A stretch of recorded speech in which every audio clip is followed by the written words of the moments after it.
Pakistan passport जी Pakistani holder है। तो आपको पता था कल डेडलाइन है, आप मुझे लेके आ गए तो सरकार नहीं सर, हमारे को तो क्या नाम है FRO से परमिट मिला था कि भाई आज एग्जिट का फॉर्म है हमारे पास कि आप जहाँ यहाँ से एग्जिट मारा, तो इनको इसलिए छोड़ने आए हैं सर। और ये बच्चा देखिए नहीं, इसको इतना रो रही है माँ के बिना। अब कितना परेशान है हम लोग, बस क्या कह सकते हैं, कुछ नहीं कह सकते, बहुत परेशानी बच्चे हुई। का पासपोर्ट कैसे है बच्चे का पासपोर्ट इंडियन है, बच्चा इंडियन होल्डर है। और माता का पाकिस्तान। जी सर। क्या सरकारों से आप गुहार करते हैं? सर गुहार हमारी सरकार की तरफ से यही है सर, जो भी आपस की बात है सर, इन बच्चों का क्या कसूर है, इन बच्चों का कसूर बता दीजिए हमारे को। ये माँ के बिना कैसे रहेंगे, बिना दूध के? ये बच्चा इतना रो रहा है। अभी आप सब लोग जर्नलिस्ट हैं, आप इस बच्चे को हाथ लगाइए, इसको इतना तेज फीवर है कि मैं आपको बता नहीं सकता। मैं ये इस वजह से रो रहा है, इसको इतना तेज फीवर है, तबीयत ठीक नहीं है उसकी। अब ये माँ के बिना कैसे रुकेगा सर? ये परेशानी का सबब है। आप किनको छोड़ने आए? ये मेरे रिश्तेदार हैं, इनको छोड़ने आए। ये 83 में यहाँ आए थे, वीज़े पे आए। इनके जो फादर साहब थे वहाँ पे वो एक प्राइवेट जॉब कर रहे थे एजुकेशन में, लेकिन बाद में बदकिस्मती से उनकी डेथ हो गई।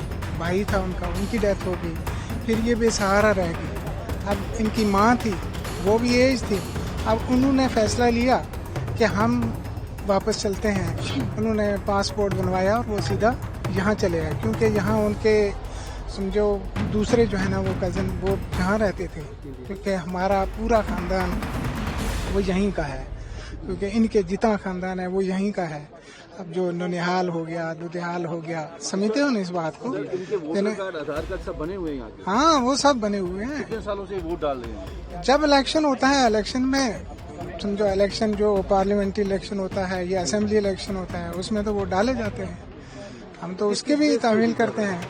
अब आधार कार्ड बन गया, जो हमारा स्टेट सब्जेक्ट यहाँ का बन गया, डोमिसाइल वो बन गया, अब इलेक्शन कार्ड है वो भी बना हुआ है। फिर भी कोई तो अब नहीं समझ आ रही कि क्यों भेज रहे हैं। सरकारों से क्या अपील करते हैं? हम तो यही कहेंगे, जब इनका उधर सहारा नहीं है तो फिर ये वहाँ जाके क्या करेंगे? इनको यहीं रोका जाए, क्योंकि अगर खानदान यहाँ रह रहा है, कुंबा यहाँ रह रहा है, अब इनके हस्बैंड यहाँ रह रहे हैं, बच्चे यहाँ रह रहे हैं, तो वो वहाँ जाके किसके सहारे रहेंगे? बड़ी बात तो ये है कि वो खुद पैरालिसिस की मरीज आए हैं, वो चल नहीं सकती। 2 बंदे उनको चाहिए जो वो उनको लेके किसी ठिकाने तक पहुँचाएंगे। हम कितने लोग आए हैं, 2 बंदे उनको उठाते हैं, पकड़ते हैं, तब भी उसको उनकी गाड़ी में बिठाते हैं। आप कहते थे कि इनकी ज़्यादा फैमिली सारे गवर्नमेंट मुलाजिम थे, पुलिस। वो तो पुलिस में मुलाजिम है सारे। एक जो है उनके वो SP रिटायर हैं, इनके जो हस्बैंड हैं वो ASI रिटायर हैं, दूसरा भाई जो है वो पुलिस में है। सारा कुंबा जो है ना हमारा जो है ना मैक्सिमम जो है वो पुलिस में लोग काम करते हैं, लेकिन फिर भी हमें समझ नहीं आई कि क्या बात है। अब है भी लेडीज हैं, अब बच्चे हैं, अब बच्चों के बच्चे यहाँ, तो फिर क्या किया जाए? जहाँ तक मेरा इंसानियत का सवाल है, ये ऐसा कार्रवाई बेहतर नहीं है।